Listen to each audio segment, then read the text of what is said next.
Welcome to my channel. I'm Bia, the artist of Tinkalila Arts. First starting out drawing digitally can be the hardest part of your entire experience as an artist. Digital mediums can be confusing to learn, and if you're ever thinking about starting a career in animation or graphic design, it's an absolute necessity that you can work in digital programs and not just know how to use them, but how to be really comfortable and fast in using them. I'm hoping to make a lot of videos about digital art on this channel with subjects such as why you might be struggling at first or what art programs you should use, but today we're starting super simple with the question that really comes before it all, which is, should you start drawing digitally? If you're watching this video, it's pretty likely that you're already interested in drawing digitally and I don't need to persuade you, but there are actually a lot of factors to consider and some pretty compelling reasons why maybe you should or maybe you shouldn't. I'm going to break this down into 3 factors that should go into your decision. Number 1 is, do you know the fundamentals of art already? Do you already have a firm grasp on drawing? If you don't, then drawing digitally will not automatically make your art better, and it can actually make things harder for you. I remember being younger and being so in awe of digital art. I had no idea how anyone even made digital art. I was like 11 years old and I didn't even know what a drawing tablet was. As soon as I found out what this magical tool was that people were using to create this awesome art, I was really excited to get one and start drawing digitally, and I had a lot of fun with it. But there was definitely a learning curve for both my drawing tablet and my drawing program. It was difficult to learn how to use these things. So my attention was not just going towards improving my art, it was now being split between drawing and learning the workings of my art program and getting used to using a tablet which had no screen. So I was developing my hand-eye coordination between my tablet pen and the screen on my computer.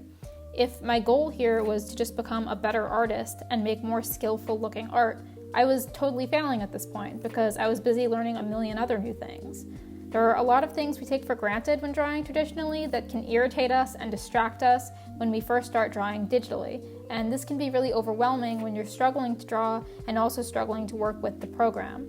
Ultimately, it's up to you how you want to start out drawing, but if you know that you're prone to giving up or you're easily overwhelmed by having to learn a lot of new information all at once, I would recommend improving your fundamentals and practicing more with a pencil and paper before you get into digital art.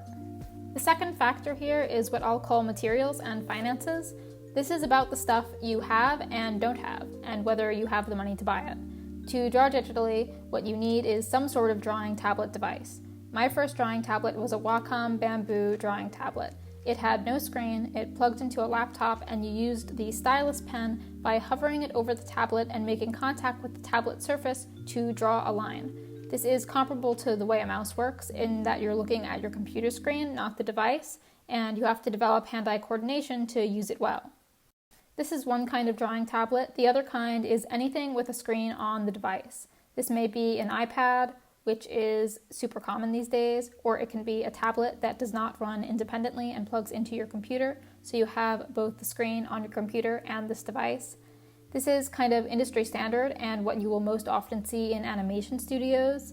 These different kinds of tablets vary widely in price range, and maybe I need to make a whole video just talking about the different kinds of drawing tablets, their price ranges, and which you should get.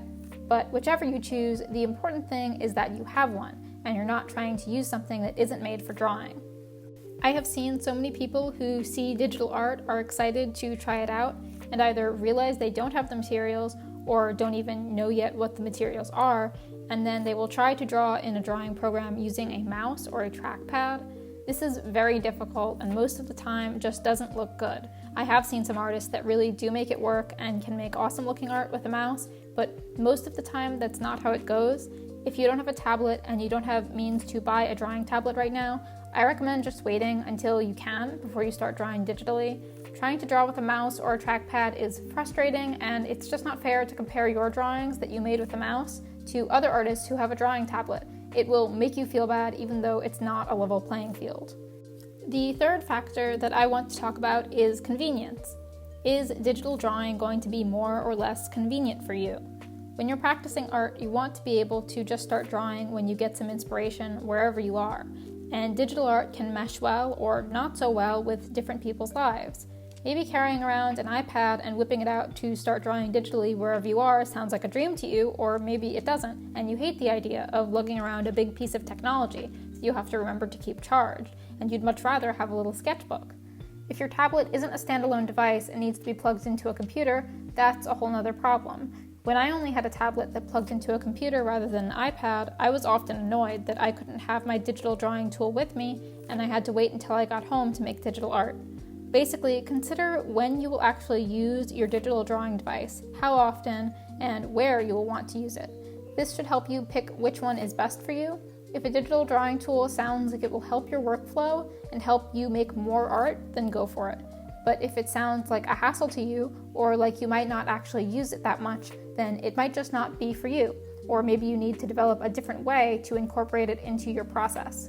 Maybe you don't want to have an entirely digital process. You might like to sketch on paper and then move your sketches into your digital art program to continue working on them. Those are some of the things you should consider when you're thinking about starting digital art. Let me know in the comments what makes you want to start creating digital art. Thank you for watching. Please subscribe, and you can find me on Facebook, Instagram, and TikTok at Tinkalila. See you next time. Bye.